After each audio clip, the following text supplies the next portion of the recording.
Good morning, good morning. This is the second day of the National World Under 20 trials happening here, right here at the NYAYO Stadium in Nairobi. Remember, the participants or competitors who are doing these, they come from all the regions across the country. We have athletes from Busia, we have athletes from the coast, we have athletes from central Kenya, Nyanza, Rift Valley. They are all here to compete and battle it out for the few slots that are going to the World Under 20 in Lima, Peru. So this morning, yesterday we had, of course, a recap of yesterday. We had a very entertaining races. We had the 5,000 meters men's final.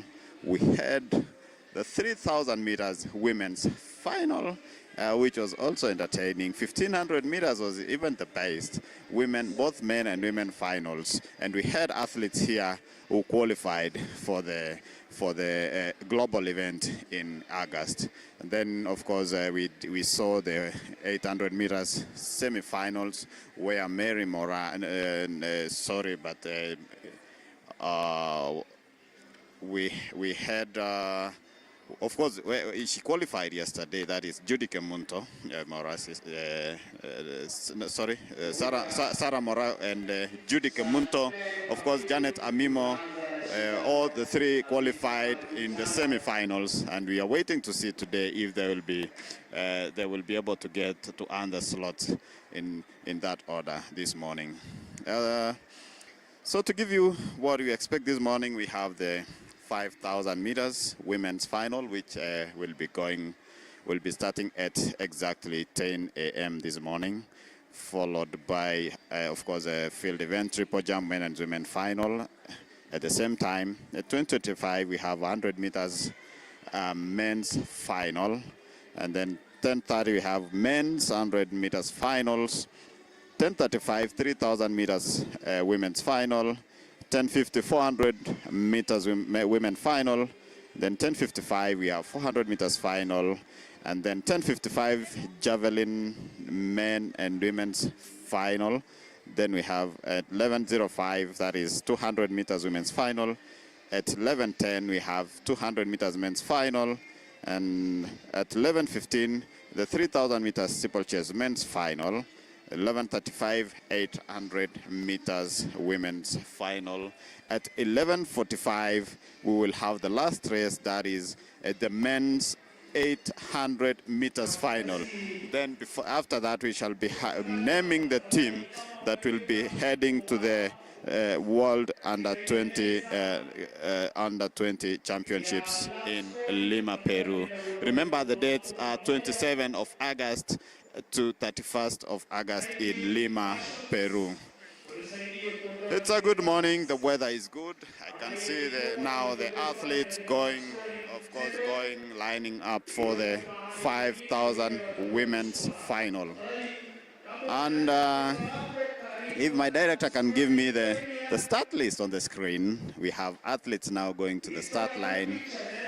We have some of the best athletes here. Of course, remember we say this is a launching pad for the future champions, because this is where they start. This is where they are being identified. This is where the managers or the agents will come and see and look at how these athletes are running, so that they can be able to get the contract in different companies or in different managements. So as you see, that is the lineup: Faith Chepchumba, Diana Chepkemoi, Cynthia Chepkurui, Mercy Chelimo, Joylyn Chepkemoi, Mercy Chepkemoi, Miriam Chepkirui, Florence Chepkoech, Sheila Chebet, Stella Chepkoech, Penina Mukonone Gikundi, Lina Chebet Bungei, and Brenda Chepchirchir.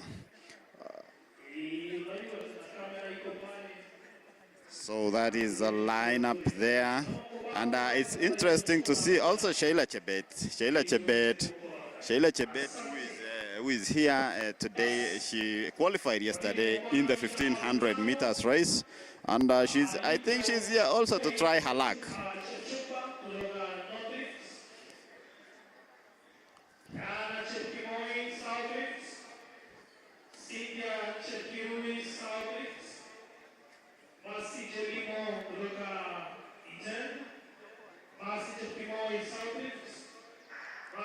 So that is the lineup for the 5,000 meters. Remember the Beatrice Chebet. She also started as a junior, winning the 5,000 meters in 2018 at the World Under 20 Championships in Tampere, Finland, where she bagged a gold. Actually, that was the first gold she managed to win for the country at that event. And even as we start the race here, this is a 5,000 meters race. Let's have a recap and see what happened in the 2022 edition, which took place in Cali, Colombia. Cali, Colombia is in South America.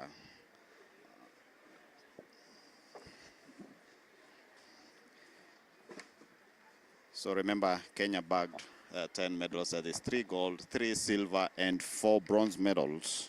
And even as the race starts here, remember, Kenya also missed a podium here after Ethiopians Medina Elsa and Melkat Wudu won gold and silver in that order, before Priska Jesang winning a bronze medal for Uganda.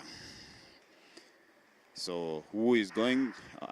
Off they go, and even as they started the 12 lap race, we will be able to get a slot to represent Kenya, and are these two going to bag medals for the country at the August global event. Oh, and there they trip one another and they fall down. Oh, it's unfortunate. They started in a high note, and leading there is Diana Chepkemoi. Remember, Diana Chepkemoi yesterday won 3,000 steeplechase. She comes from Lemoten Camp, and that is in Londiani. That is Diana Chepkemoi. And it's interesting to also see Sheila Chebet she trains in Iten, and she's from the Rosa Associati camp. She was also 4th in the world cross country, and she's here to try her best and also make the team in the 5,000 meters race. So we'll see how the race will unfold. They are still together in a pack. I don't know who will react first. Diana, they are leading, and my friend here, Mulemi, is in the house. Good morning, Mulemi. Good morning to you. It's bright today, not like yesterday. Very good day of athletics, of course, and we're looking forward to day 2 of the World Under 20 trials here at the NYAYO National Stadium. And of course, on your screens is the 5,000 meters. Diana Chebet, as you've heard, winner of the 3,000 meters steeplechase on day 1, happening here yesterday. But you've talked about Sheila. She didn't have a good day yesterday, and maybe she's here to redeem herself. And of course, on your screen right now is Diana Chebet, of course, with Diana Chepkemoi, Sheila Chipchumba also in the picture. Remember, Diana runs for Lemotit camp, and she comes from Londiani, one of the most attractive names in this field. Of course, just after winning the ISF World Cross Country Championships just over a month ago, and also winning the steeplechase race on day 1 of this event. So she's a name to watch, the star name in this one, and of course she'll be the one to dictate whatever happens in these 5,000 meters. Remember, it's a final, 13 athletes, and we look at the likes of Linda Jebet Bungei from Nyandarua, Brenda Jepchirchir of Iten, and of course the likes of Sheila Chebet from the Rosa Club in Uasin Gishu. So we're done with one round as they come towards their second lap in this 10th 5,000 meters. And remember, after that, we'll also be giving you more events, including the 100 meters, where the likes of Fadili, Karanja, Keith Raymond, we saw them run beautiful, beautiful races yesterday, and that tells you that we are in for a good day. But as you are saying, it's still too close to tell, and maybe we can see some tired legs earlier on here.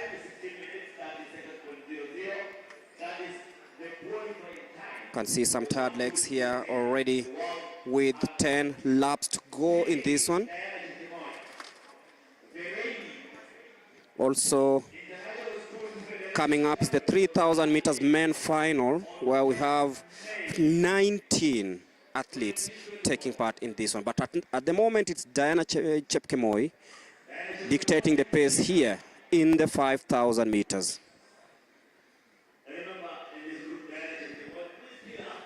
Yeah, of course, and also in the mix. In the mix is, I told you, these athletes, they normally use cross country for their endurance and build-up. And when they come to track, they just have to work, they just have to work on the speed session maybe, so that they can be able to combine the three and perform well. So seeing them running here today, I don't know what will happen, because we have a 1,500 meters athlete in the mix. We have a 3,000 steeplechase champion who won yesterday in the mix. So we don't know what will happen here. Is there any other person who will emerge from this group? So seeing Diana leading, you know, by the way, Diana missed a chance to represent Kenya at the World Cross Country Championships because of a visa hitch. So seeing her doing very well here, we know she has a bright future. She's a Form 3 student at Kaliet Secondary School in Kericho again.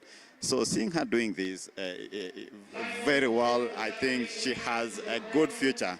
And of course, Kenya is trying to select the best team that will be able,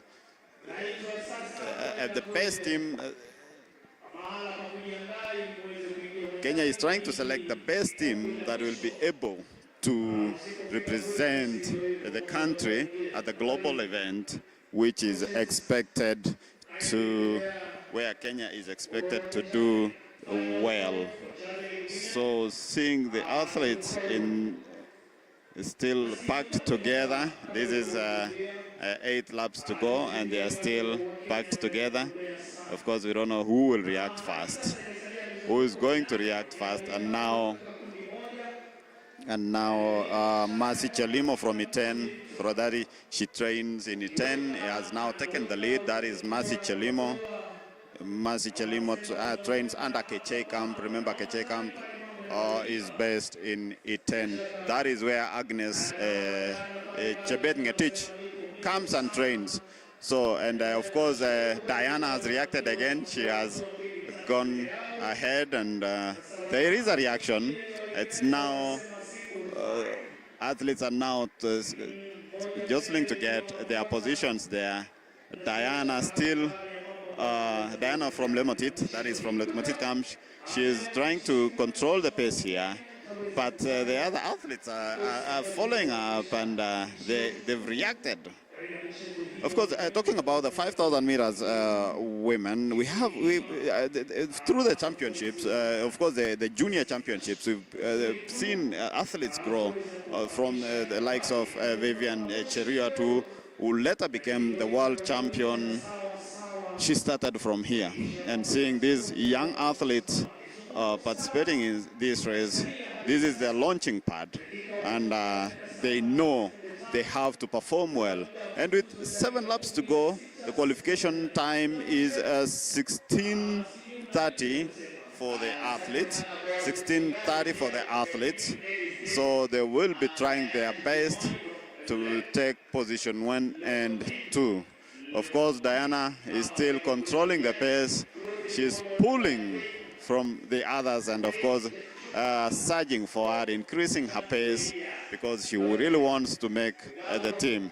But is there anybody else who is running and who is hiding her card so that she could react in the last 100 meters? Of course, most of these athletes are students, and they are trying to, of course, to make the team to the global event, which happens on August 27th to 31st. That is in Lima, Peru. Mulemi, I had a privilege of seeing the athletes competing in the world, one of the world events that was in Tampere, Finland. And that I was really excited, because I saw the likes of Chebet being born. the likes of Zakayo, the likes of Waizaka. Those are the people who are competing at that period.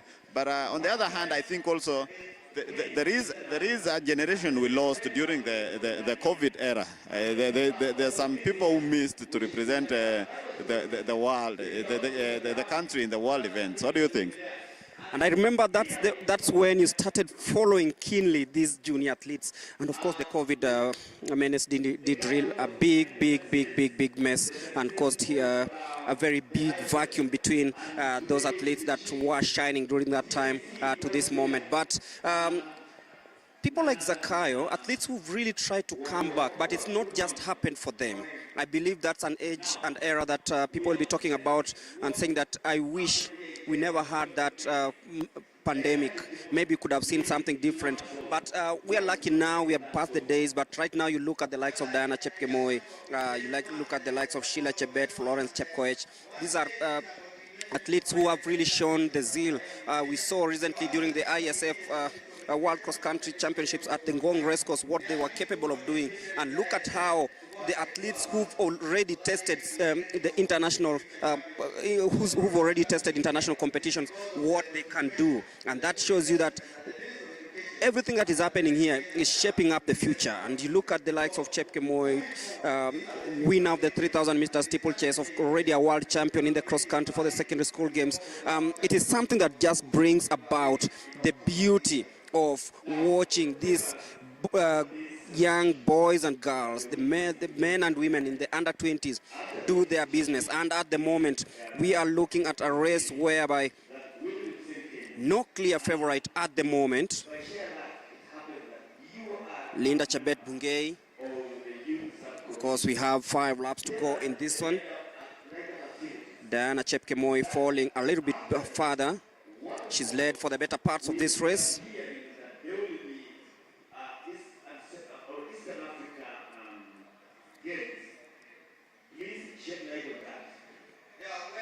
Florence Chepkoech on the outside in the blue bib.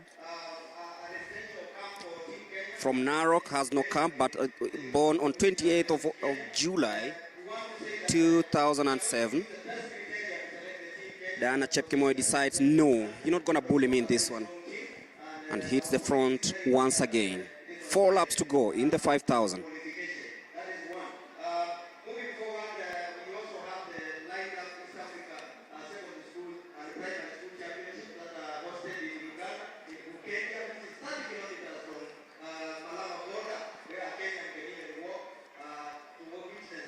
Mercy Chepkemoi also in the picture at the moment.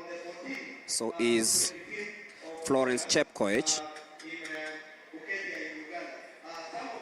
Still push and shove as we head to the last 3,000. Sorry, the last 3 laps of this one. Diana Chepkemoi seems to have just fallen off the pace. She must be tired from yesterday having won the 3,000 meter steeplechase. And now that is Mercy Chepkemoi.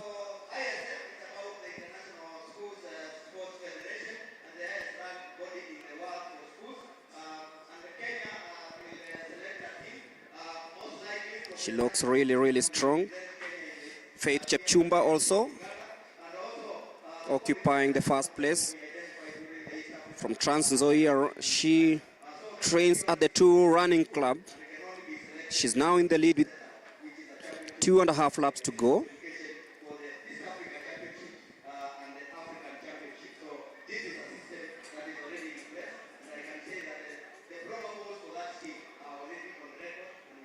Florence Chepkoech also in the picture. Remember, the qualification time is 16 minutes 30 seconds. Faith Chepchumba now in the lead. If you're joining us, it's the first track event of the day, the 5,000 meters, and it's the final.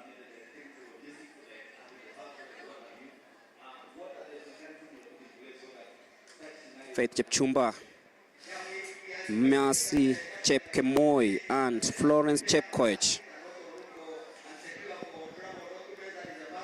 From the outside, Sheila Chebet decides to hit the front. She's grimacing, but she knows she's still within touching distance. currently in 4th place. Mercy Jelimo also still a tight field here as they head towards the last 2 laps of this one.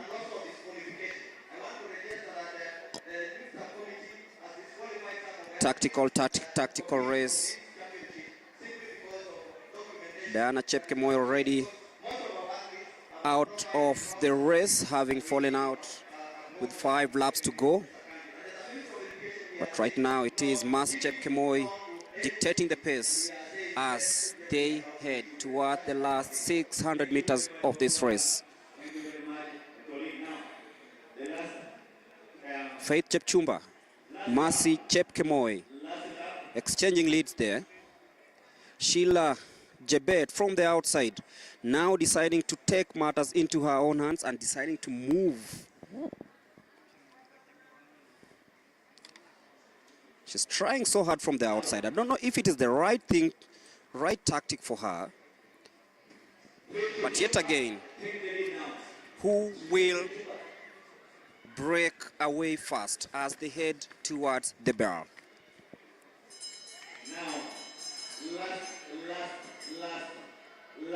They always say it's always nice being a meter away clear, but it's not yet decided here as we head towards the last lap of the 5,000 meters final. And it is Faith Chepchumba still in the lead. Mercy Chepkemoi trying so hard. Sheila Jebet from the outside.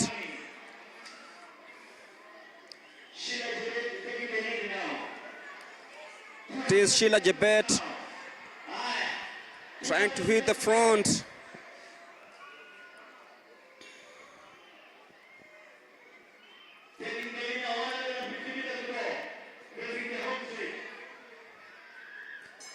It is Sheila Jebet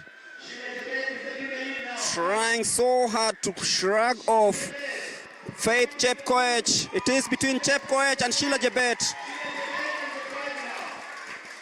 It will be neck to neck and, of course, a photo finish for that matter. Mercy Chepkemoi and Sheila Jebet will be confirming who took that on 15 minutes, 55.24 seconds. That signals the end of the 5,000 meters. Of course, the two of them well within that standard set time of 16 minutes, 30 seconds. So, Mercy Chepkemoi and Sheila Jebet in a 1 and 2, that of course will be determined by that photo finish because they actually cross the line almost at the same time. We'll be confirming the timings, but it is 15 minutes, 55.24 seconds. And that signals the end of the 5,000 meters as we await for yet another sprint. That is the 100 meters, both men and women final. But look again at how it happened, Bernard. And of course, Sheila Jebet tactically from the outside. And she ran a very tactical race. Diana Chepkemoi didn't actually make it after 7 rounds of running. Yeah, of course, it would have been hard for someone who is running steeplechase, of course, to compete with someone who competes in 3,000. And remember, Mercy Chepkemoi won yesterday in the 3,000 meters race, and now Sheila Jebet 1,500 meters race. So seeing the two athletes, that is a combination of speed and endurance.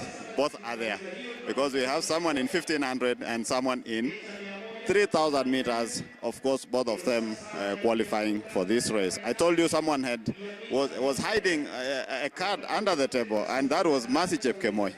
See where she was. She was, I think, third before the reaction. Mercy Jebet, of course, coming from the outside and deciding that she is having no time to waste here. She knew that she had what it takes to go to Lima, Peru, and of course coming from the outside, she knew that she had a chance, pounced it out the right time on the 150, and when it came to the home stretch, she knew that she had only Mercy Chepkemoi to beat, and it was a battle between the two of them. Mercy Jelimo, who came in third, didn't have answers despite coming out first and heading into this one. So it was all about Sheila Jebet and Mercy Chepkemoi, and you look at how they try to outsmart each other. Sheila coming from the outside lane, and of course Mercy in the inside, on the inside, and this is where we are just about I can confirm that it's Mercy Chepkemoi who won that one in a spectacular fashion. She didn't even believe that she could have done it. But now I'll be handing you over to Charity, who will be speaking to the winners of this, Mercy Chepkemoi and Sheila Jebet. Over to you, Charity.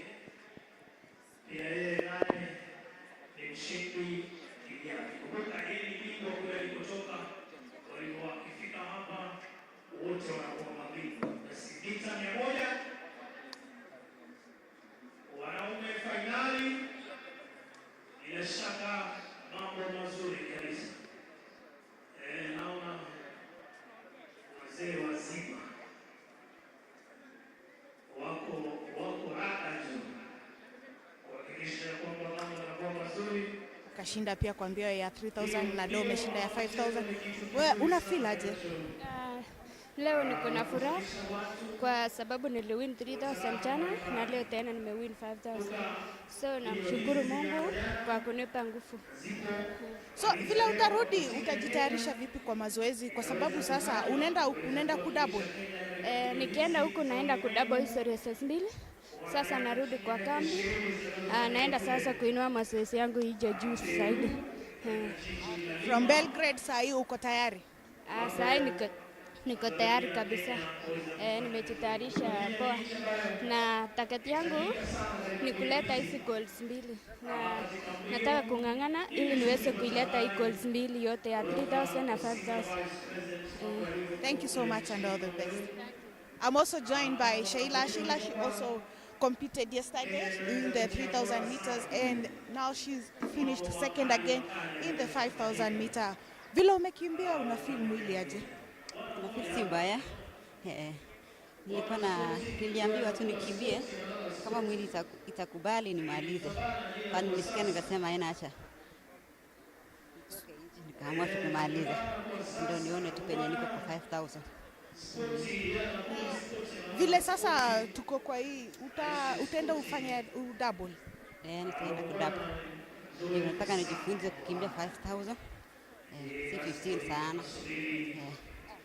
All the best and congratulations. Thank you. That was the number 1 and 2 in the 5000 meters races. For Chepkemoi, she's saying that she's ready to bring a double gold in the 3000 and the 5000 meters. And also Sheila is saying that she was coming today to try and see how she'll be performing, but in future she's hoping that she'll be able to compete, to specialize in 5000 meters and not do the 1500. Over to you, Mleni, on the other side.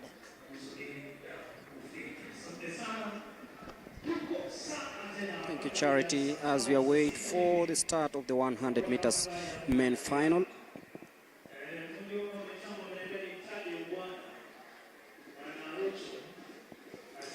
Fadhili Karanja, Keith Raymond, Clark Ouma, Daniel Wekesa Wasike, Dennis Mwai Wangui, Mandiba Mwamvura of Zimbabwe, Gregory Munyao, and of course Ben Ryan Royman of Rongai.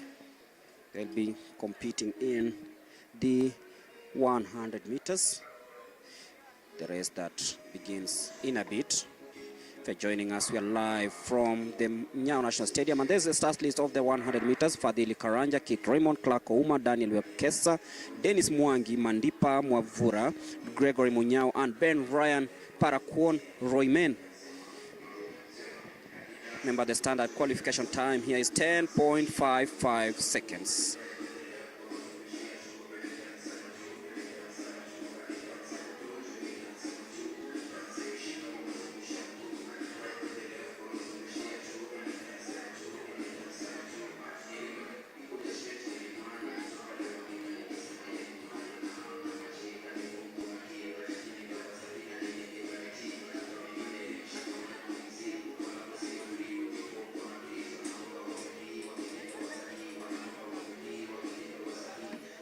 And just to take you through some of the results from day 1.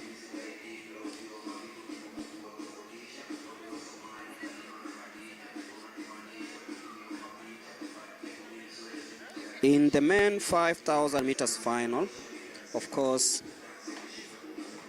4 athletes attained the qualification time of 14 minutes. 14 minutes, 0.08 seconds. And that is Ishmael Rokito Kipkurui, Andrew Kipto Alamasi, Shadrach Rono Kipkemei, Ronald Kipkoech Ngetich, and Edwin Kimosong Kisalak. In the 400 meters hurdles, we had Joshua Mutete of Southern winning that one, of course, hailing from Machakos in 56.07, and Amos Kipkemoi, who had actually won the race, was disqualified for line infringement. In the 100 meters women final, we had Sila Ajiambo Opondo, 12.5787, winning that one ahead of Sharon Mora Kanyaga.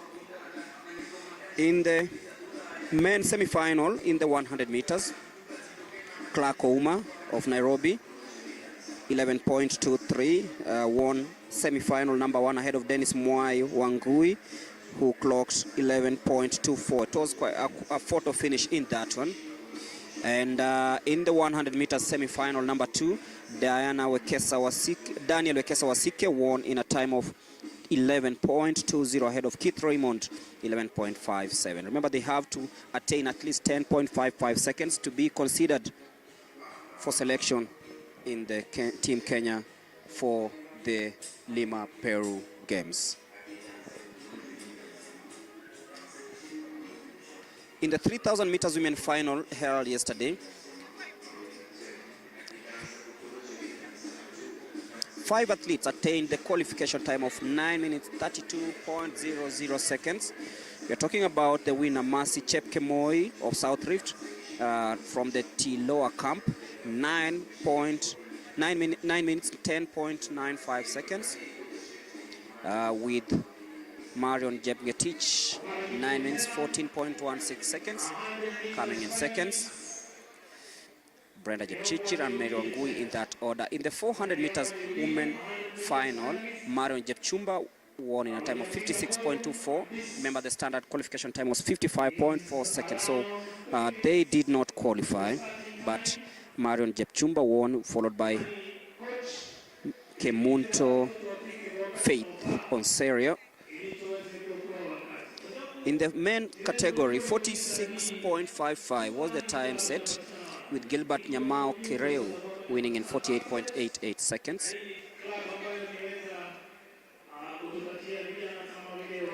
In the 1,500 meters men final, we had 5 athletes attaining the qualification time. That is Collins Kibiwot Koech, who won in a time of 3 minutes 41.50 seconds. Jospat Sang Kipkurui of Rift Valley, 3 minutes 42.20 seconds, with Nelson Setek, Emmanuel Yegon, and Ezekiel Kipkorir following in that order. In the long jump, Ida Jepkorir of Central marked a distance of 5.7 meters, just falling short of the 6.20 meter mark set for Lima, Peru. In the 200 meters, we also had 2 semi-finals in the men category and 1 in the women. And those are the results of the 5,000 meters. Mercy Chepkemoi confirmed winner, 15 minutes 55.24 seconds. Sheila Jebet 15 minutes 55.26 seconds, and Faith Chepchumba 15 minutes 57.24 seconds. Remember, these are the trials for the World Under-20 Athletics Championships to be held in Lima, Peru in August.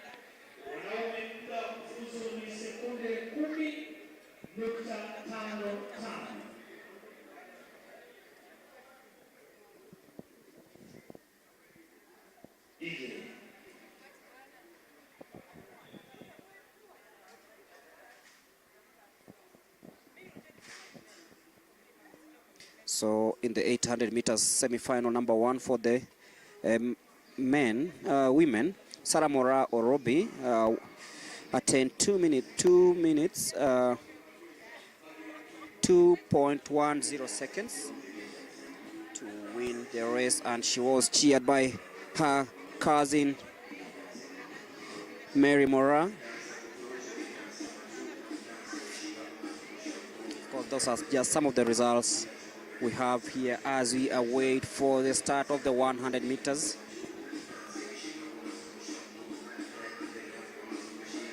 The final that will see 8 athletes battle out with the standard qualification time, 10.55 seconds.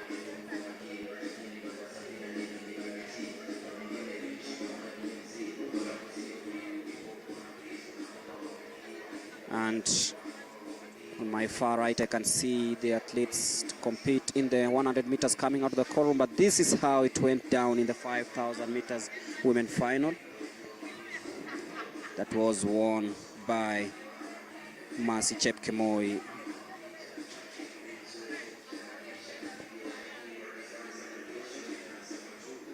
Sheila Jebet coming in second.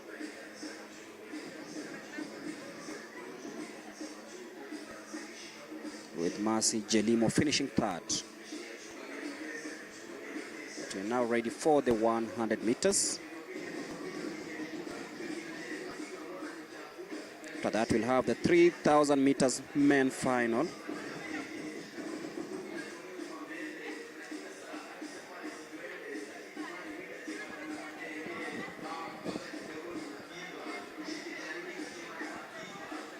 And that is how it went down in the 5,000 meters.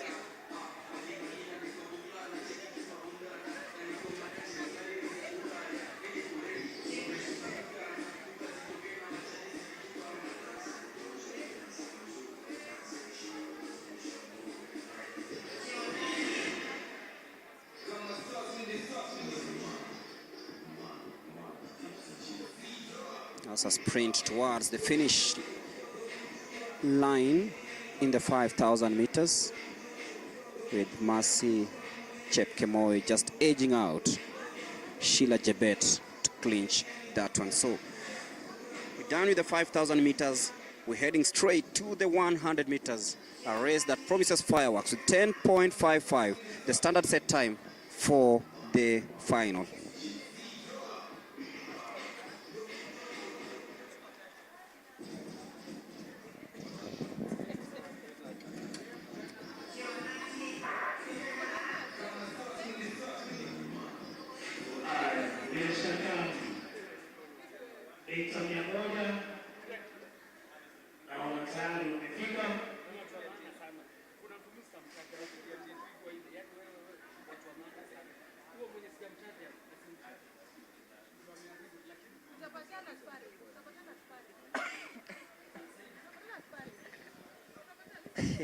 We're ready for the 100 meters.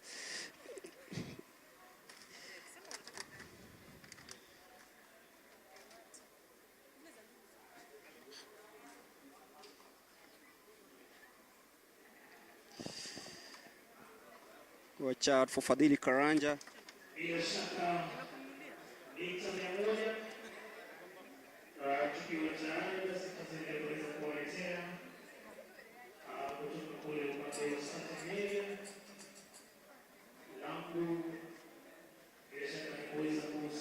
Kate Raymond will be running in lane number 2. Clark Ouma, winner of semi-final number 1. On day 1, will be running in lane number 3. Daniel Wekesa Wasike in lane number 4.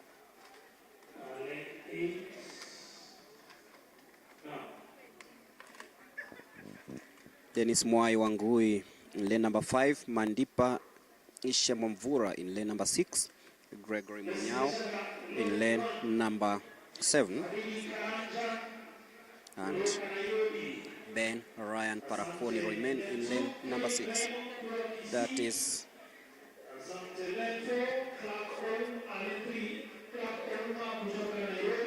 Clark Ouma.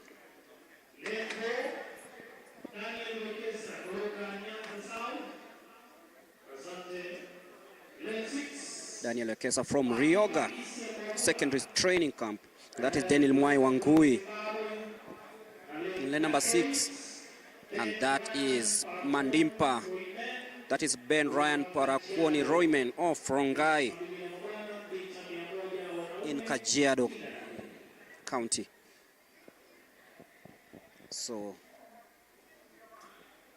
missing is lane number 5, Daniel Wangui, who was second in his semi-final, in the first semi-final. He came in second, of course.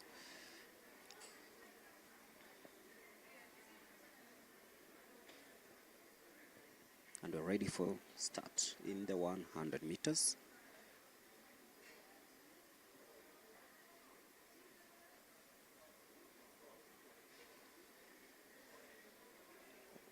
.55 seconds.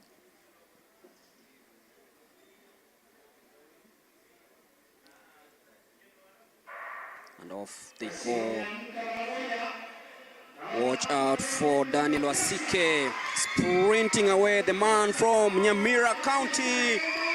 10.87, just about. It's unofficial time, of course, but Daniel Wekesa Wasike from Ryoga Secondary Training Camp, born on 10th of December 2007. This man clearly has a future. He's just shown us that he's capable of actually lowering the time. Remember, Wasike on day 1 ran 11.20, so quite an improvement here from this young man from Nyamira County. As we look at how it happened, Daniel Wekesa Wasike running from lane number 4 in the white bib, of course.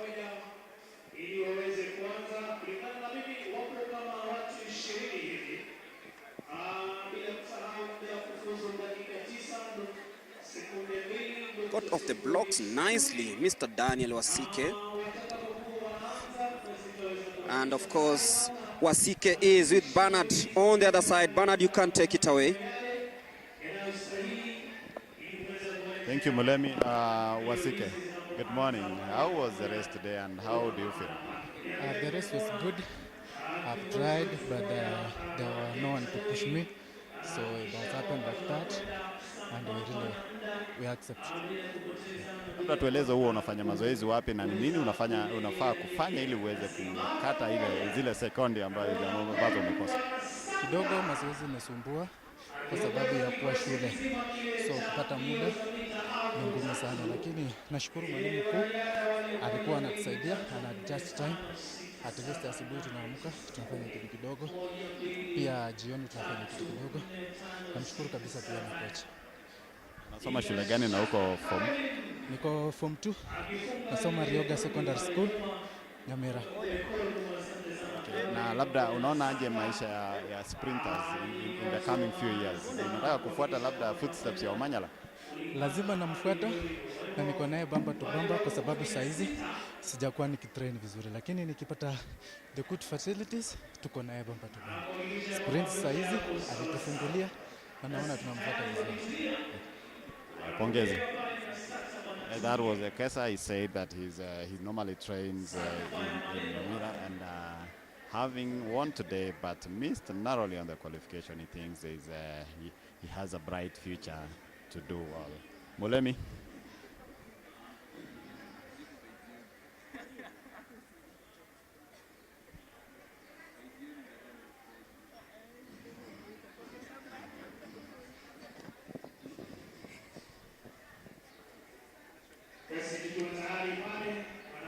The 3,000 meters men final is just underway as we await for the start of the 3,000 meters final. Just checking out if Charity has an interview or two before the start of this race.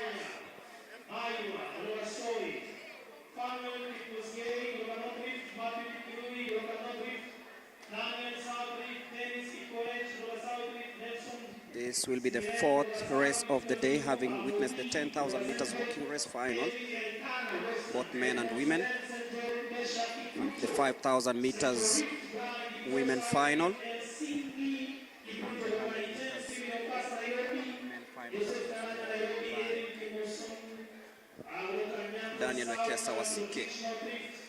On your screens is the starting list of the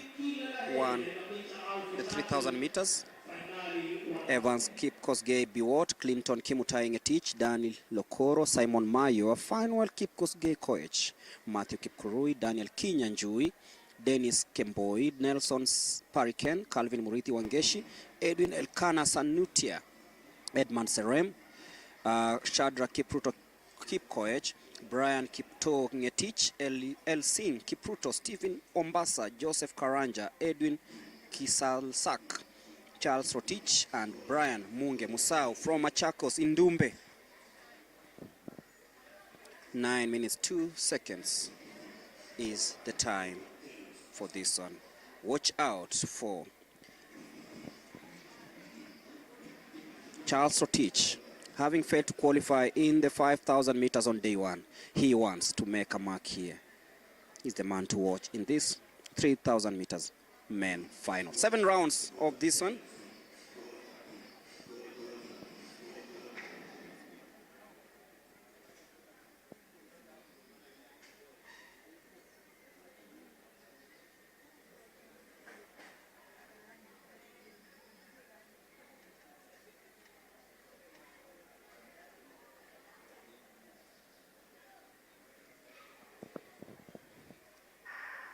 Seven and a half laps of the 3,000 meters, and we are underway.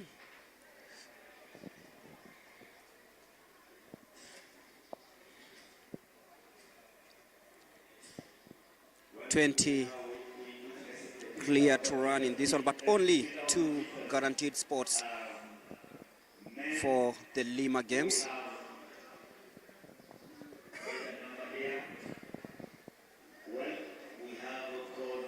The likes of Charles Rotich will be aiming to redeem himself after having a bad day in the 5,000 meters on day one.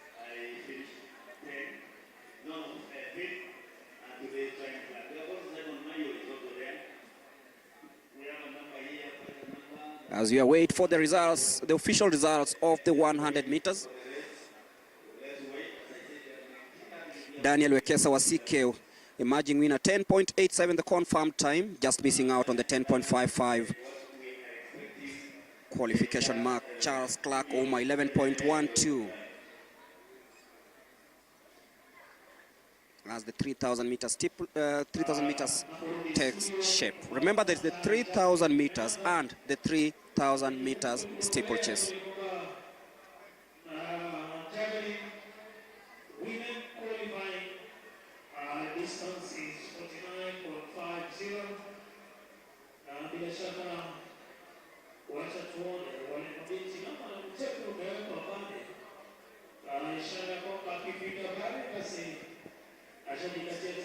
Still tight at the front. Nobody has broken clear in this 3,000 meters.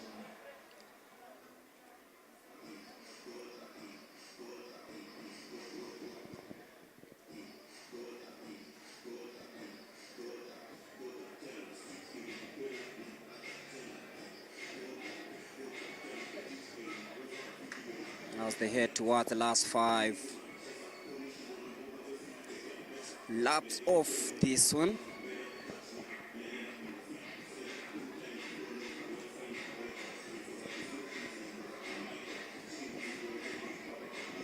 Also await for confirmation of the 100 meters results.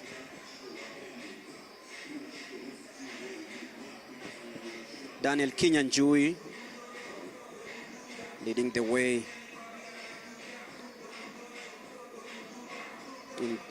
It runs for Kelite.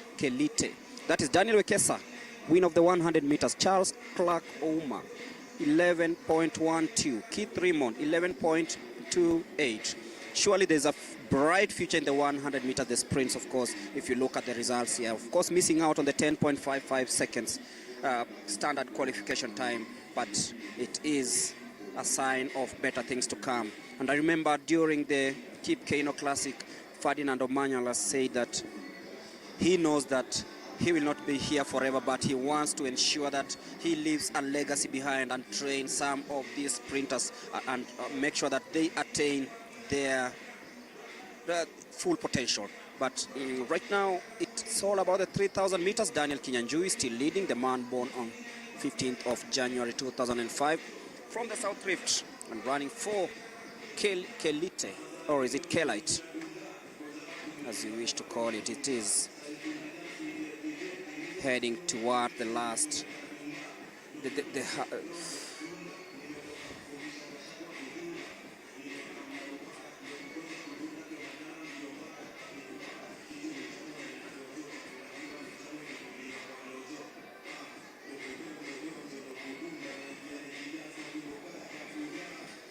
Daniel Kinyanjui looking strong. Charles Rotich also looking strong in this one. And from the outside is Fanuel Kipgosgei Koech.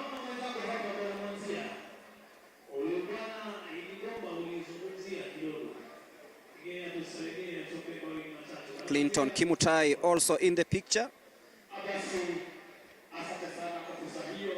And Daniel Kinyanjui now in second place, just behind Fanuel Koech. Daniel Kinyanjui, of course, a household name, quite experienced here.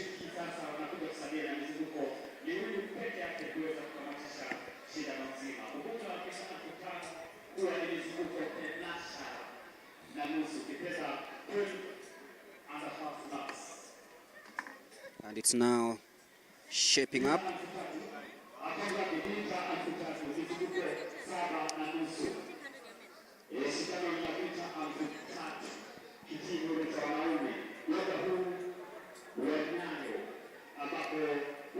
Daniel Kinyanjui looks really strong. Remember watching him at the cross country in Ruiru. Clinton Kimutai Ngetich and Daniel Kinyanjui heading into the last 2 laps of the 3,000 meters.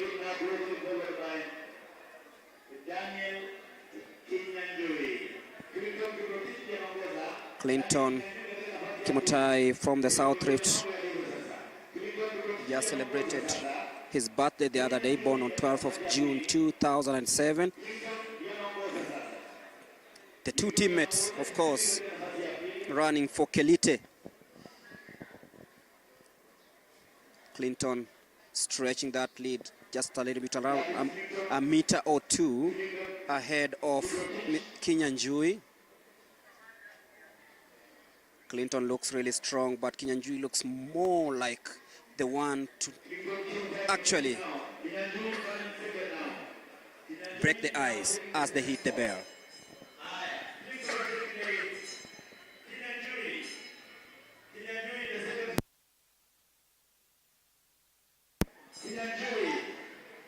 It is Clinton, both athletes from Nakuru, and it is Clinton Kimutai Ngetich now spreading that lead. Kinyanjui checking over his shoulder. He knows he's comfortable.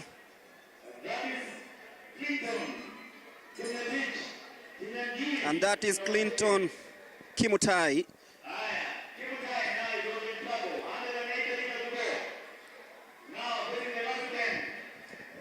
And that is Clinton easing through toward the home stretch. Daniel Kinyanjui just checking over his shoulder. He just... And now Clinton Kimutai clinches it 7 minutes 48.11. This is fast. really fast because the time set was 9 minutes 2 seconds, and out of nowhere Clinton Kimutai Ngetich 7 minutes 48.11 seconds. Molemi, as I was telling you, this race you have to combine endurance and speed. Of course, running 3,000 meters, you see, you don't have 3,000 meters in the senior category. But for these athletes who are doing the 3,000 meters in the junior category, they have to work on their speed in 1,500 meters or 800 meters for the finishing kick, and then they have to get endurance. So seeing athletes having, I told you we are going to get new champions here. Who knew that Clinton Kimutai Ngetich will win the race? And of course you see Clinton trains with Daniel Kinyanjui. And of course Daniel Kinyanjui is a Japan-based athlete. We have some athletes who came here to compete. They came from Japan, and they are really doing very well. So the race was really interesting today. Of course, looking at how Clinton broke away from the rest of the part, Daniel Kinyanjui, who looked really strong, didn't have answers to his teammate, and that made it so easy for the man from the South Rift in Nakuru, of course the Kelite camp, winning this one. And of course, as we wait for Charity Mulemi, remember Kenya is seeking to reclaim the gold title, because we had Melkene Azize from Ethiopia winning gold, and then Felix Korir was second in silver, and then Edwin Kisalsak bagged a bronze medal. That is Clinton storming away to victory, and of course he has a few words to tell Charity about this amazing performance. 7:48.11. Over to you, Charity. I'm joined here by Clinton. I'm joined here by Clinton. He's made his third ticket for Team Kenya. Umefeel aje kwa mbio? Ilikuwa kidogo imejikaza? Nimejikaza kidogo.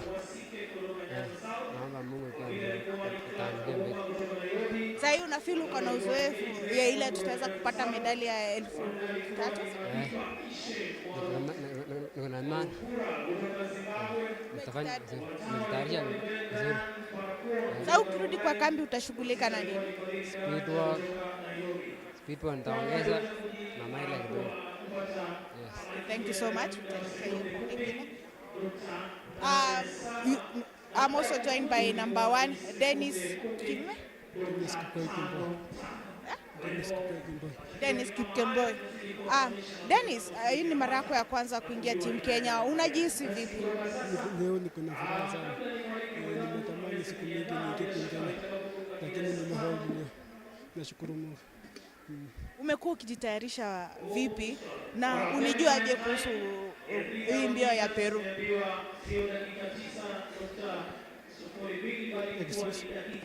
Ulikuwa unajitayarisha vipi kwenye mazoezi yako ndio uhakikishe umeng'ang'ana? Nitahakikisha nimepita interval vizuri na speed wa. Una trainia wapi? Ngoma. Yes. All the best and congratulations. Thank you so much.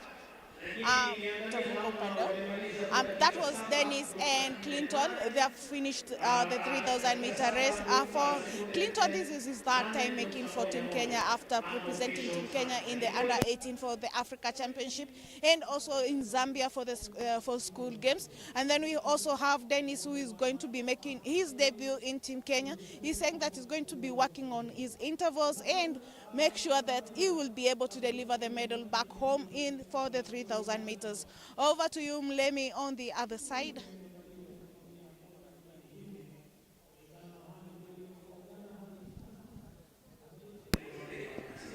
Thank you, Charity.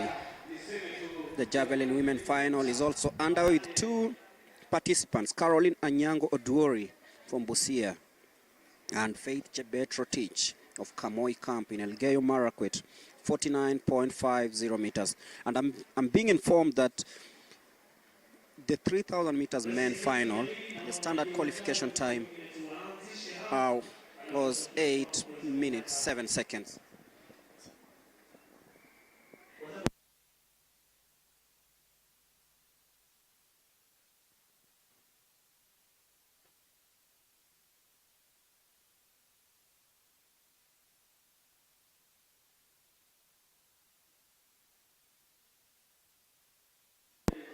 And we are ready for the 200 meters men final.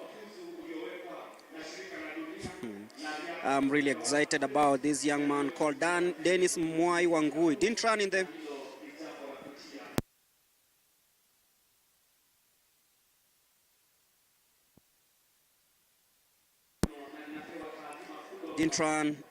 participate in the 100 meters, but he's in for the 200 meters. The final that starts in a bit, 21.35 is the time set for this.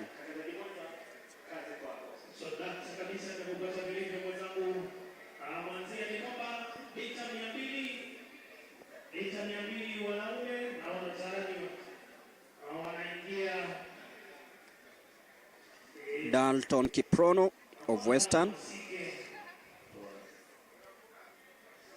will be running in lane number 1. Joshua Muteti will be running in lane number 2. Ben Ryan Parakwon Roymen will be running in lane number 3. Gregory Munyao will be running in lane number 4. Dennis Mwai Wangui in lane number 5. Mr. Dan Wasike in lane number 6. And of course, Dennis Kiprono in lane number 7. And Keith Raymond of Nyanza, the man from Kiandege, in lane number 8. So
That's how it went down the 200 meters. Dennis Kiprono winning in 22.09. And Dennis Mwai Wangui, who got off the blocks really, really nicely.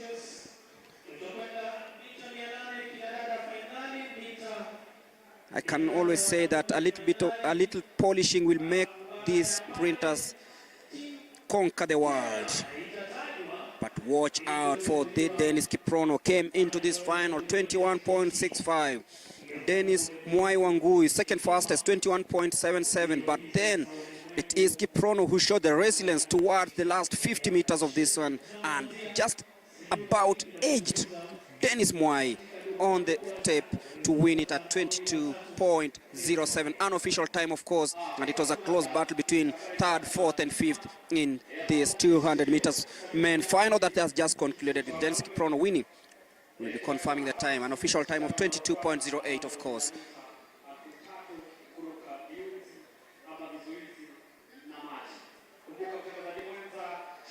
No, they say the sprints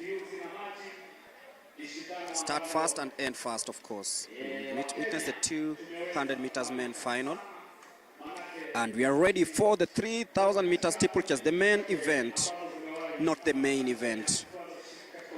9 minutes, 2 seconds is the time to beat. And of course, the banner showing stay clean, win right from the Anti-Doping Association of Kenya, ADAK, who have played a pivotal role in ensuring that everything that happens here is clean and the athletes run without using prohibited substances. As I can see on my far right, athletes compete in the 3,000 meter steeplechase, walking towards the start line for these 7.5 laps of the 3,000 meter steeplechase.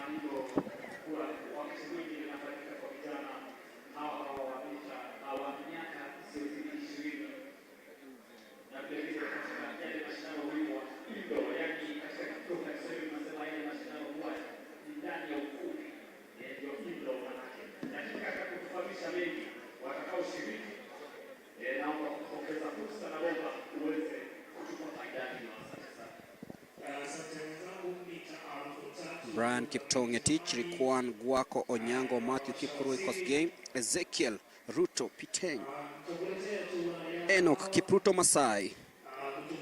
On your screen is Edmund Serem, of course the favorite to win this one, of course the younger brother to Amos. Wildon Kirwa, Julius Leteila Matany from Nairobi, and Evans Kipkosgei Biwot.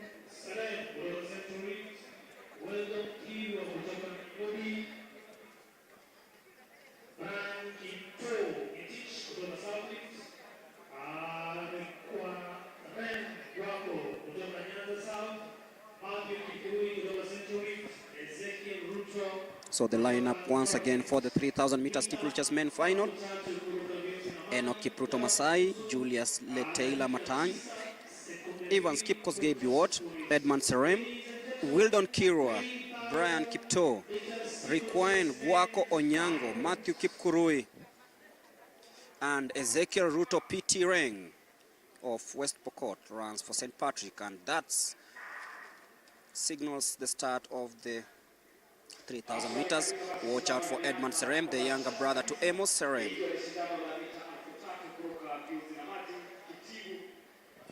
Seven and a half laps.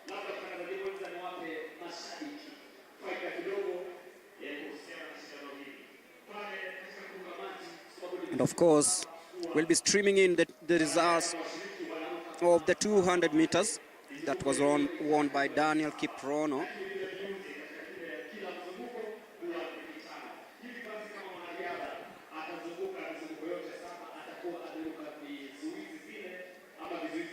Daniel Mwai Wangui, 22.08. Dennis Kiprono, 22.14. and Gregory Munyao 23.01. So those are the results of the 200 meters men final. But now, is it time for Edmond Serem? Yeah, of course, Edmond Serem, as you can see, is running from behind. An athlete running from behind might be planning something, maybe a surprise. Of course, he's fresh from winning a silver medal from the Africa Senior Championships in Douala, Cameroon. And of course, there is Matthew Kosgei, who won also bronze medal. So we are waiting to see, with 6 laps to go, we'll see how they will be able to run here today. Will the two make the team? We're hoping so, but the trials have shown us that anybody can win this race anytime.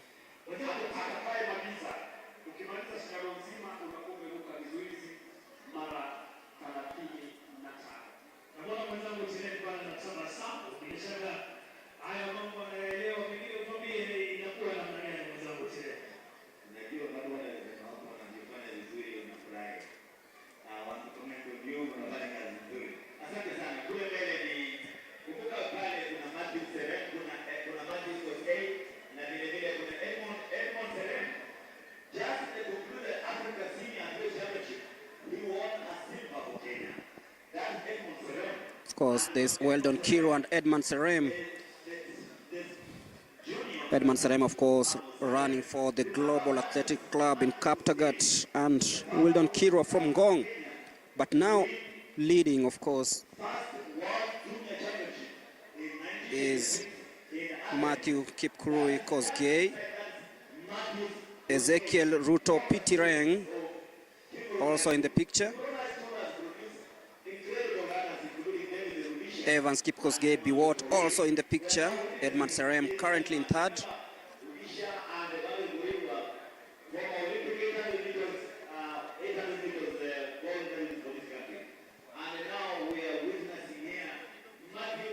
Quite a close one.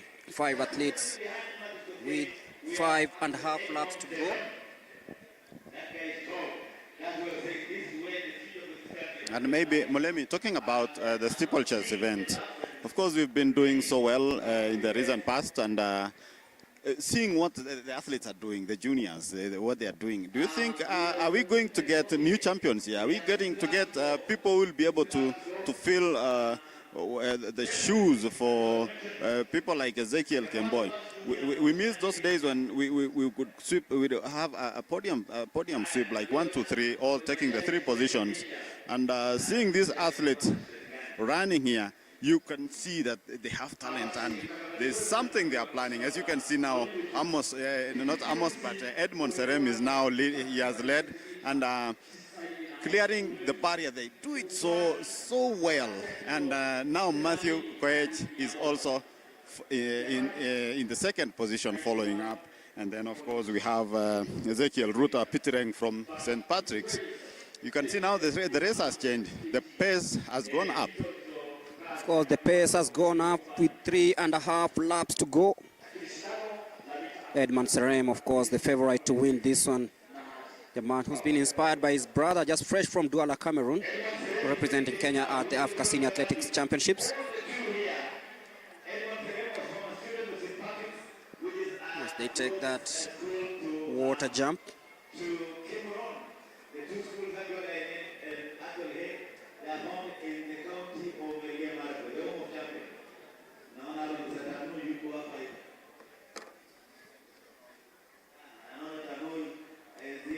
Ezekiel Ruto struggling just a little bit, but then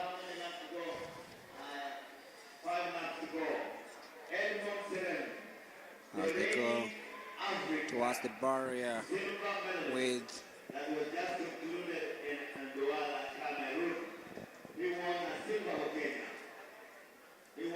1,200 meters to go in this one. Edmond Serem looks really confident. He's leading from the front.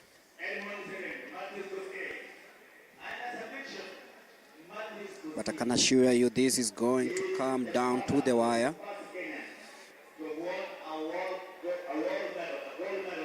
I know at the backstretch, each and everyone will be trying to find the best position to be in pole position, rather be in the best shape to win this one. And then Banserem still checking over his shoulder to see who is closer to him. This man looks to be ready to conquer the world.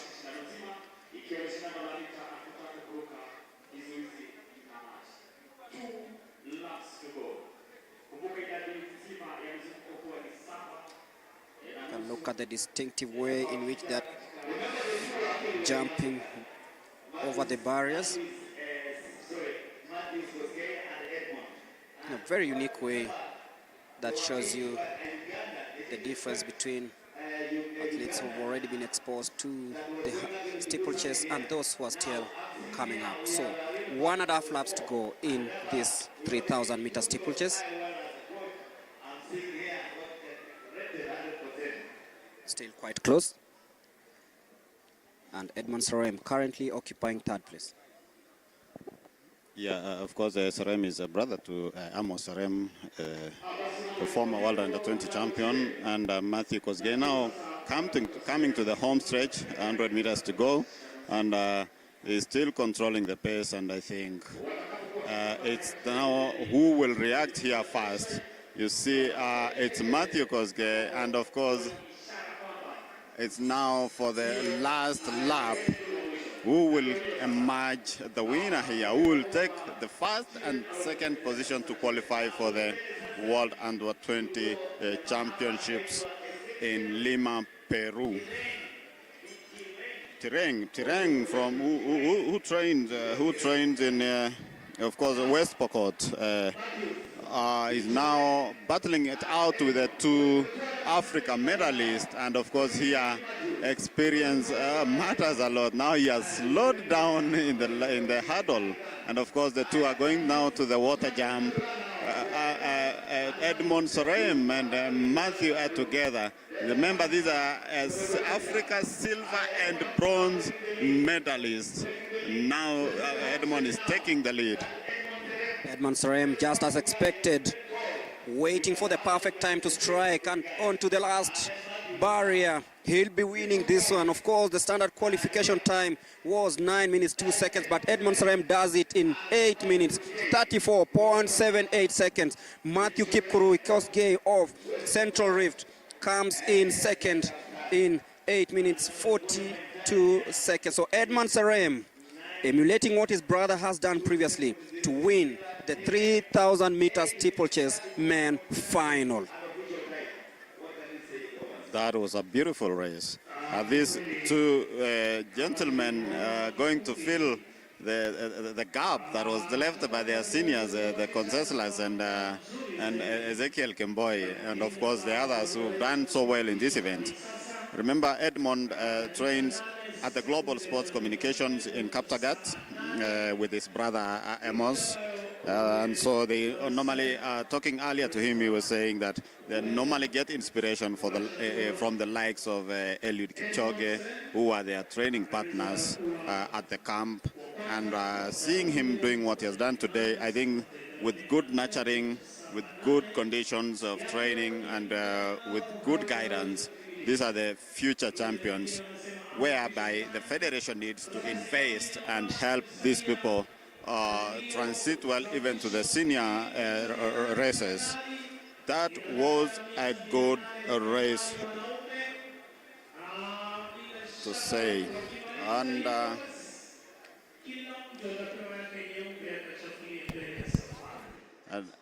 I hand over maybe to Charity. Charity, as you talk to the winners. Thank you so much, Greg and Rotich. I'm joined here by Matthew, Amos Serem and Matthew Kosgei. Serem won silver in the just concluded Africa Championship, and Matthew Kosgei won bronze in the Africa Championship 3,000 meter steeplechase. Serem, umeweza kuingia team Kenya ile ya All African Games. Sasa umeenda ukaleta medali kwa Africa Championship. Matarajio yako ni gani kwa hii under 20? Under 20 matarajio yangu ni kuwa mshindi na kuja na gold. Yeah. Kutrain na brother yako Amos Serem na akina coach inamaanisha nini kwako? Kwangu mimi inamaanisha teamwork, and since tuko na teamwork tutafanya vizuri because kila mtu tutakuwa tunajitia motisha. Yeah. Mabingwa wa zamani wa Olimpiki na mbio za dunia akina Ezekiel Kemboi, Matelong pia wako na nyinyi kwa kambi. Inawasaidia sana katika uzoefu kwa kurekebisha makosa ile mnafanya pengine? Yeah, inatusaidia sana. Manake wao tukiwa na wao wanatupea hiyo morale na pia tunapata experience kutoka wao. Pia huwa tunawatch video zao, tunaona halafu tunarekebisha. Yeah, pia wanatuambia maneno na handling vile tunafaa kuruka na hiyo inasaidia sana. Yes. All the best. Utavuka upande mwingine ni baki na Matthew Serem. Serem. Kosgei, unajisi vipi ulikufika Afrika sasa ndio unaenda Peru? Mimi ya kwanza ni kumshukuru Mungu na my coach. Yeah. Maana kama si yeye singekuwa mahali nilipo kwa sasa. Kwa sasa niko na furaha sana maana nimekata timu ya kwenda Peru na nitafanya mazuri mbele. Ndio. Mulikuwa na mulikuwa na Serem Afrika. Sasa mmeingia tena nyinyi wote wawili timu ya kwenda Peru. Kwa mazoezi ni nini mtakuwa mkiangazia sana? Sana ni teamwork na kuelewana. Ndio. Una trainia wapi? Na train Kasa Batanda Jan de Madonna Management. Yeah. All the best and congratulations. Thank you so much. That was Meshach Serem and Matthew Kosgei. They both represented Kenya during the Africa Championship. Serem won a silver in the event, and Kosgei won bronze in the 3,000 meters steeplechase. They have both booked their team for the World Under 20 Championship that will be held later on after the Olympics Games at Peru, and they are hoping that they'll be able to do a 1-2 delivery medal. Over to you, Mlemi and Rotich, as we move on to the next race.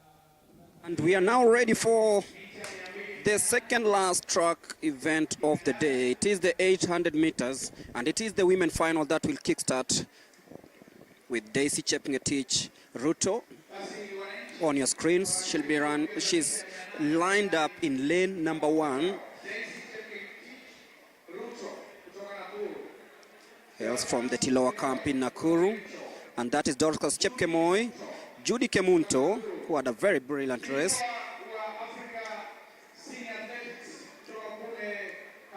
Sarah Mora, the African Senior Athletics champion. Dorika Minsari Aiso from Keberesi in Kisii. Janet Chepkemoi Amimo from Central Rift. And Masi Chelimo Sikiriet from Bungoma Signal Training Camp. Rosemary Lokom Longisa and Vivian Cherotich from Kericho running for the Lemotit camp. Watch out for Judy Kemunto, Sarah Mora and Janet Amimo Chepkemoi. 2 rounds of this one, the 800 meters. And of course, the qualification time, 2 minutes, 9.00 seconds. So we off for yet another blistering 800 meters. As they take the inside lane after completing the first 100 meters of this, and straight away Sarah Mora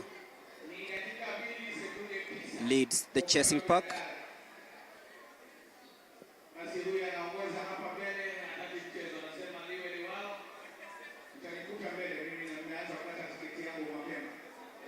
As they head towards the first 400 meters of this one, we'll be looking at the time.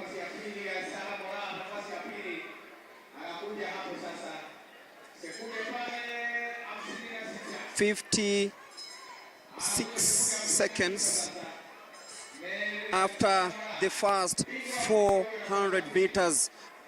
As they hit the boy bell, Sarah Mora now hitting the front. Judy Kemunto currently in third. Sarah Mora, just like her sister Mary, running in typical fashion.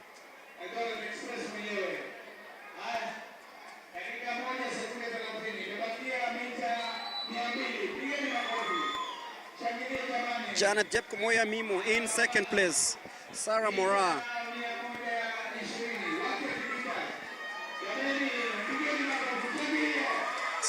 Steaming away, tearing away from the rest of the field. That is Sarah Mora on you.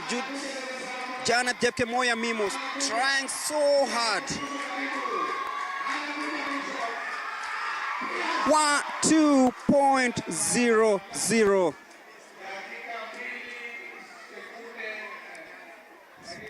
She is into the team for Peru, but won't be at the Olympics. Yeah, she really missed the qualification mark narrowly. This was her time.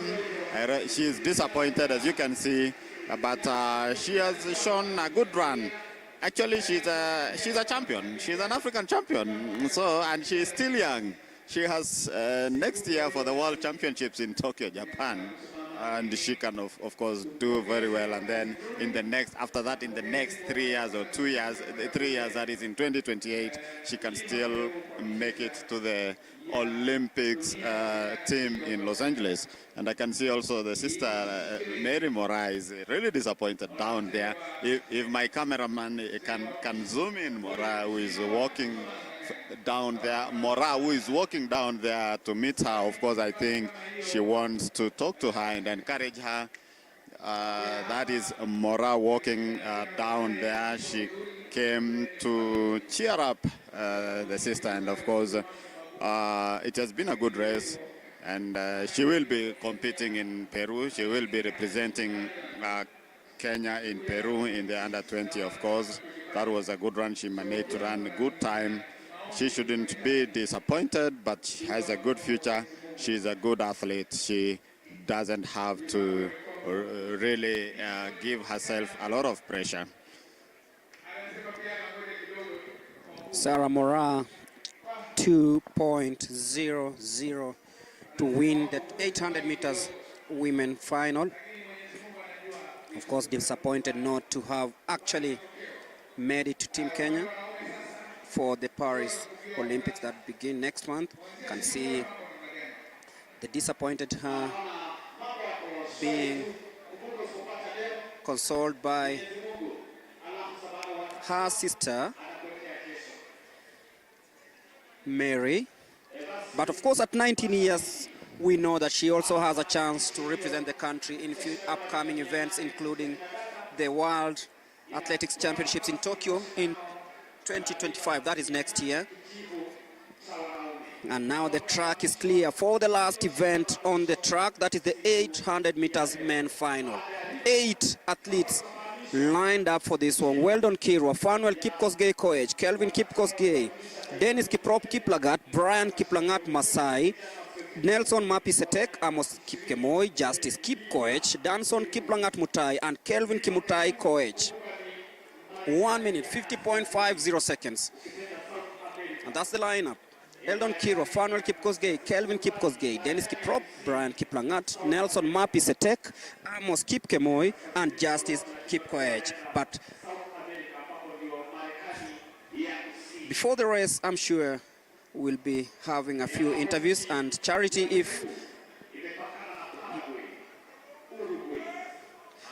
and I'm sure Mary Mora and Sarah Mora consoling each other. And I remember Mary saying that she wants to go below 155 this year. It is a possibility, looking at how she's been performing throughout the season. Now, going into the last race, that is 800 meters men, looking at the previous results, that is 800 meters. We did not medal in Cali, Colombia, because Ermias Girma managed to win gold from Ethiopia, and then of course Algerian Haitham Chenitev from Algeria Bag silver, Ethany will say Great Britain managed to win a bronze medal. So is the team here that will be selected here, the first to maybe, and of course to qualify, will they be able to fill the position or to reclaim the title won by Manuel Wanyonyi in the 2021 edition? Yeah, so in the 800 meters final, we have Weldon Kirwa, Fanuel Kipkosgei Koech from Gianni Camp in Elgeyo Marakwet, Kevin Kipkosgei from North Rift, Dennis Kiprop Kiplagat, Nandi. And then we have Brian Kiplangat Masai from Trans Nzoia, Nelson Mapisetek Makueni, Amos Kipkemoi Kericho Justice, Kipkoech Kericho, Danson Kiplangat Mutai from Elgeyo Marakwet, and then Kevin Kimutai Koech from Nandi. That is the Ika camp. So as we are almost finishing this event, how many athletes are we going to maybe see who will qualify for this event, and maybe what will be the target for the federation in terms of preparing a strong team for the Peru Games? Looking at the long and middle distance races, where we've had very good shows, of course, athletes way ahead of the standard set time, and I'm sure you and Charity will have a very good assessment of whatever happened there after this 800 meters that is just about underway, and that's bib number 41 Nelson Mapisetek, Amos Kipkemoi also in the picture, the man from Kericho, Silibwet to be precise, Justice Kipkoech, Danson Kiplangat Mutai, and of course Kelvin Kimutai Koech.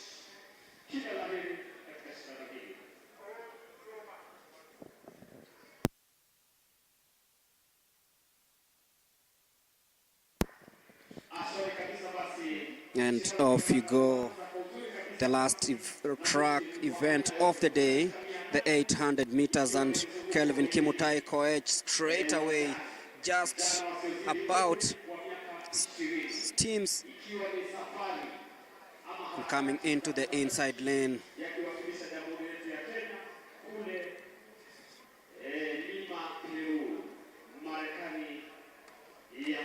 As they head towards the final lap of this one. We'll be looking at the split time. Oh, and someone just fell off the track, and that's Brian Kiplangat Masai. Quite disappointing there, but leading right now is Kelvin Kimutai Kipkoech as they hit the bell. I'll be looking at the time.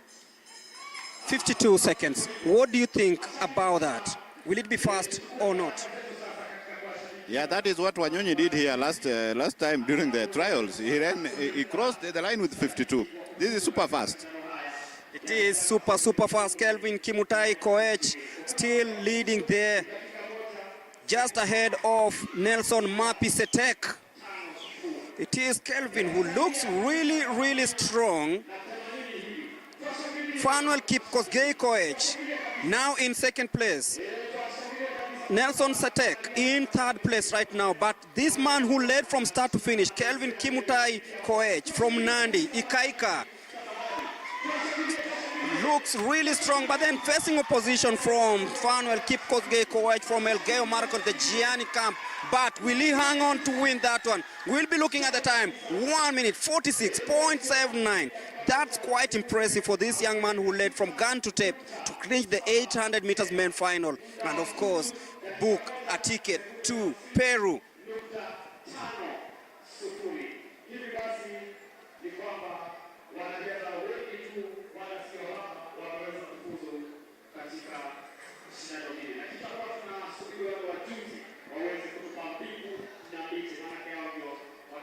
Of course, Fanuel Kipkosgei Koech coming in second.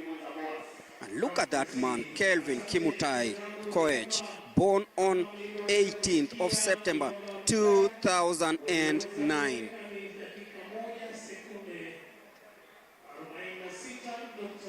A very strong athlete there. You can see his stature, his style of running, just like his mentors, I'm sure, David Rudisha and, of course, Emmanuel Wanyonyi, former world champion in this distance.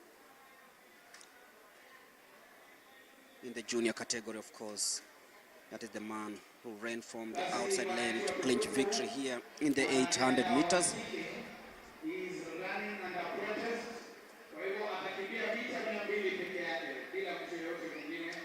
And that is Kelvin Kimutai Koech.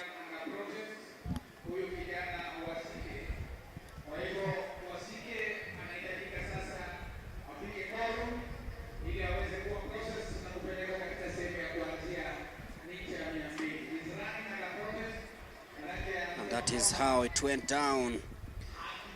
Fanuel Kipkosgei tried to come from the outside with Nelson Mapisetek on the inside, but then it was Kelvin Kimutai Koech, the man who led from gun to tape, winning that one in 1 minute 46.67 seconds, and book a ticket to the World Under-20 Athletics Championships in Lima, Peru. But Charity is alongside Kelvin Kimutai Koech. Charity, take it away.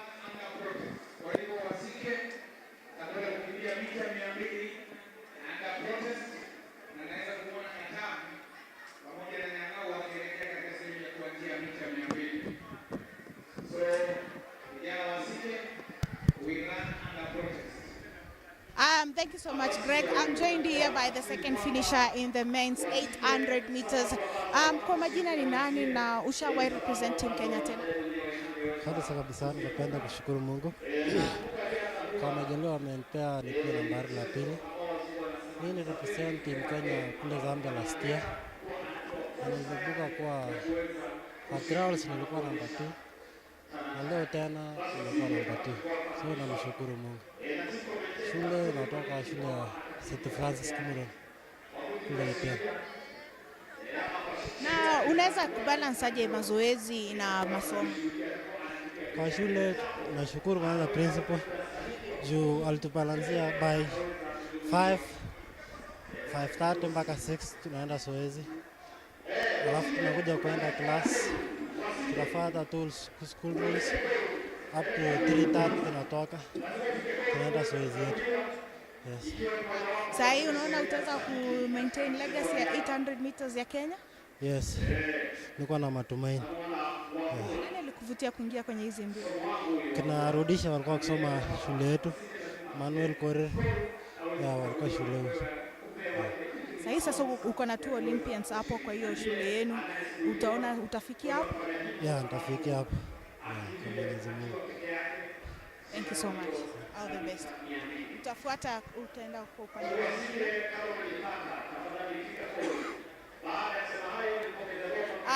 Tunangojea mtu. We are waiting for number 1. Kwa majina unaitwa? Naitwa Kelvin Kimutai. Mtai. Hii ni mara yako Kelvin, hii ni mara yako ya pili ama ya tatu kurepresent Kenya. Sasa hii unaona umepata uzoefu ile inahitajika? Yeah, nimepata uzoefu na nitaenda kujipambana pale Lima na nikuwe mshindi. All the best and congratulations. Thank you. That was Kelvin and Dennis. Dennis who studied at St. Francis Iten. He's saying that he's from a school where he had 2 Olympians and a world record holder. That is David Rudisha, 2-time Olympic champion and the world record holder in the 800 meters. And Emmanuel Korir, the reigning 800 meters Olympics champion. He's saying that he's hoping that he will be able to emulate and take over the mantle from them. And then we also have Kelvin, who has also made his third bookings for Team Kenya. He's hoping that he will also be able to double up, to step up and deliver for Team Kenya. Over to you, Mlemi, on the other side.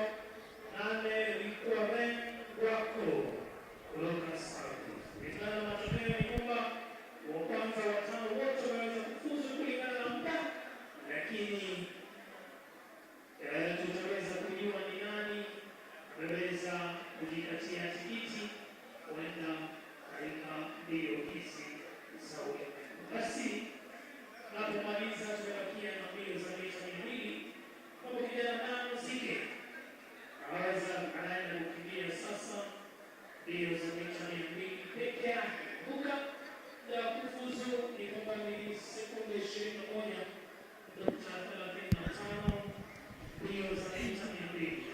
We've come to the end of the second day of the trial. We were here starting from yesterday. We've had African medalists coming here, deliver and booking their slots in Team Kenya, hoping that they'll be able to deliver. Just before we head back to Charity for we also have one more race that is, I'm informed there is one more race, but in the meantime, Rotich, you've seen new emerging stars. How do you feel about the quality that we're going to be sending in Peru? Of course, the two-day events has been good. We've seen champions, we've seen new champions, because remember I said earlier that this is the launching pad for these athletes to be known internationally. They've been training, we don't know them, but when they come and compete here nationally, we are able to get some of the best who will be able to run well. But of course, we cannot even, we cannot do away with the others who came position 4, 5, 6, 7.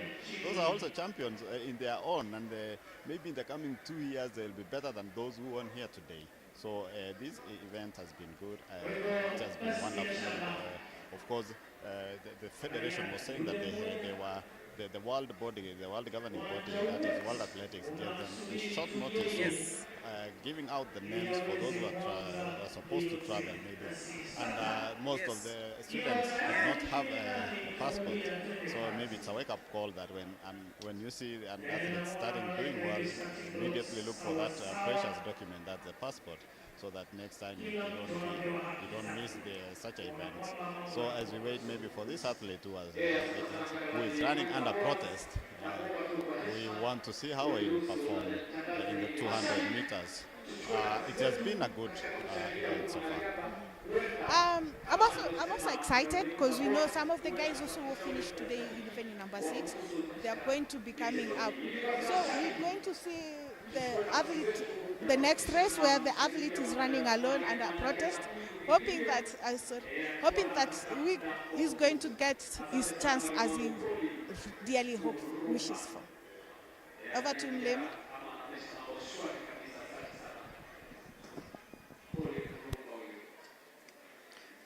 And now the 200 meters men final, and on your screen is the man from Ryoga, Daniel Wasike, who is running under protest, having just been included in the final after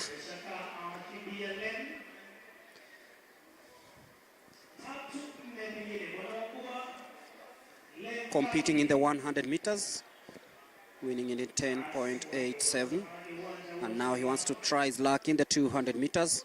This young man who looks really fresh, and he'll be cheered on by the crowd here at the NYAYO National Stadium.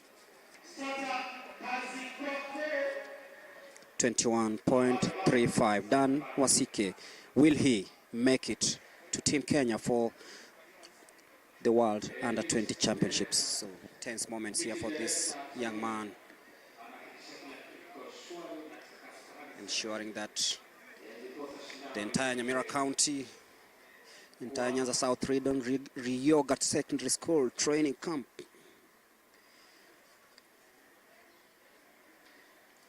celebrate his success. So he came into the final having clocked 11.20 seconds, just way off the 10.55 seconds, the set time for qualification. So Daniel Wekesa Wasike, born in 2007 on 10th of December, getting final instructions before competing in the 200 meters.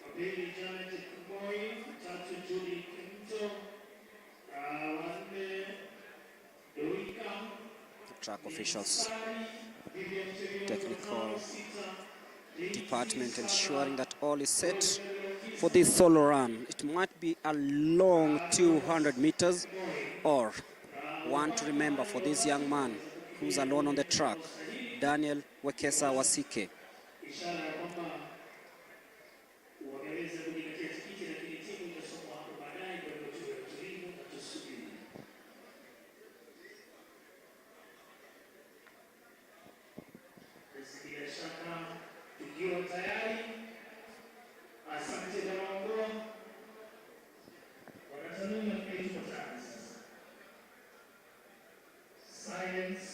Be running in lane number 5, Daniel Wekesa. Already won the 100 meters, but is ready for the 200. Qualifying in a time of 11.20 seconds. He's running under protest after missing out in the main final.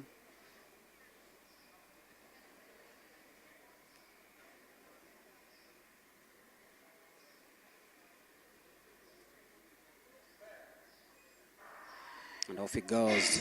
Daniel Wekesa Wasike coming really strongly, and of course in 10 seconds he's crossed the 100 meters mark and he's being cheered on.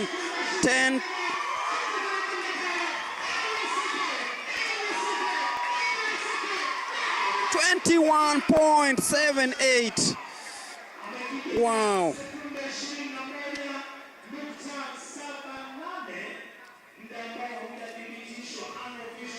Unofficial time, of course, just missing out. 21.35 for the set time, but this young man, I can't confirm to you, will be the man to watch in the future. Daniel Wekesa Wasike, 21.79. Unofficial time, of course.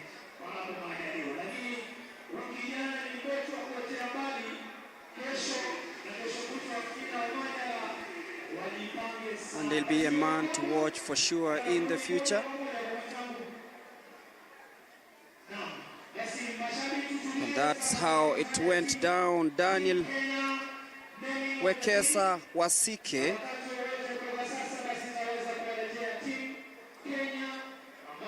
looked really strong heading into the 100 meters mark. And when it came to the home stretch, he actually maintained the same speed, being cheered home by the crowd here at the NYAYO National Stadium. And the man from the Ryoga camp just about making it to Lima, Peru. But it is done from the track, and I'll be handing you over to Bernard Rotich and Charity to finish off this day that has been very wonderful. Over to you, Charity and Bernard.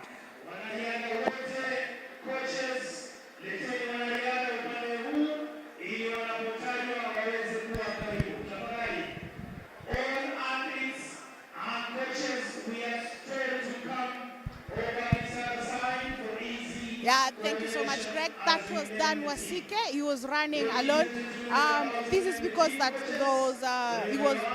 he had gone for the doping test and he had not completed by the time his race was up. I'm also joined here by Rotich. He's been with us for the 2 days of the event. Earlier on, we'd spoken about the quality of the athletes that we're expecting to send. And Rotich, the school-based holiday camps that are usually held by the youth department, you do feel that they have a big impact on the new crop of athletes that we have? I think it has good impact because remember we had 45 camps, up from 42. Now we had 45, and most of the athletes who seem they are competing today were doing training in these camps during the holidays, which is really a good idea because that is what we need, because we need talent development in the grassroots area. So I think most of them we've seen the fruits here, and I think going forward also there's need to support more. There's need to create more space for this, because remember many athletes who wanted to join the camp also are being told maybe the space isn't enough because of the budget, of course. But what I must say is that we have a lot of talent in Kenya. We have very many good athletes. I want to also talk about the sprinters. Sprinters, we've seen them doing well today. Yesterday and today they ran well. They performed well, but they missed narrowly. Of course, we were asking ourselves who will take after Omanyala. We've seen Omanyala what he has been doing. Actually, Mark Odhiambo and the other sprinters, we need to fill that gap. So I think we need to go back to the drawing board and see how we can support this talent, because what we need is for these sprinters good facilities and train in a lower altitude level so that they can be able, when they come here, it's a super good performance. That's good. We're looking forward to see who will be making it to the team. We already have the African champion in the 800 meters, Sarah Mora, although she was quite heartbroken because she was looking forward to making Olympics time here for her to go and compete with her sister in Paris, but it was not possible. We also have Edmond Serem and the other, Matthew Kospei, they also won silver and bronze in the 3,000 meter steeplechase. They've got experience competing with the senior team. I have much confidence with the team that we have today. What's your parting shot for today? Of course, talking about Mora, she's still young. She doesn't have to give herself a lot of pressure because she still have time. Being an African champion, she said yesterday that it was a surprise for her. She didn't expect it. She was going to look for qualification for the Olympics and of course emerged a gold medalist. And of course she has time. She's going to Peru with the team. It's not all lost because she's also leading in the 800 meters and we hope she will bring the gold medal home. So what I can say is that if someone is watching me, if the coaches are watching me, if the athletes fraternity is watching me, get that passport now, because you never know what will happen next, so that your athlete cannot miss these events, because it's really crucial, especially for the athletes who are starting their career. And your travel document also have to be on top, to be in line every time, because if I ask you right now you need to go to the embassy, you have your passport? Of course I have my passport in my bag. I normally walk with it. And someone can tell me, let's go to South Africa. I have my passport. So that's the passport is really crucial, and a birth certificate. So have it ready all the time. Athletes who they've started running, maybe they're in Form 1, Form 2, and you don't have a passport. Your guardian, your parent, your coach, your management needs to look for this thing so that you can be able to represent your country in any other race. We have a lot of races coming. We have a lot of events coming. Next year we are preparing. Now we are done with Olympics. We have the team for Olympics. We are now preparing for the World Championships in Tokyo, Japan next year, 2025. And preparations start now. So for those maybe who missed here today, by that time they have qualified maybe to the senior level, they can run with the seniors and maybe get also a chance to represent Kenya in the world event. So it's back to back, and we have to get ready all the time. I thank you so much, Rotich. It's been wonderful having you here for the 2 days. We're looking forward to more and more events together. As we part, we are urging all athletes to run clean. Remember, we have to promote the sports integrity. Train hard and run clean. As we go to name the team, I'll update you with the team that will be going to Peru. We're saying thank you for thank you for watching us, and we're looking forward to the next time we shall be hosting you. From here in Nairobi at the NYAYO National Stadium, goodbye.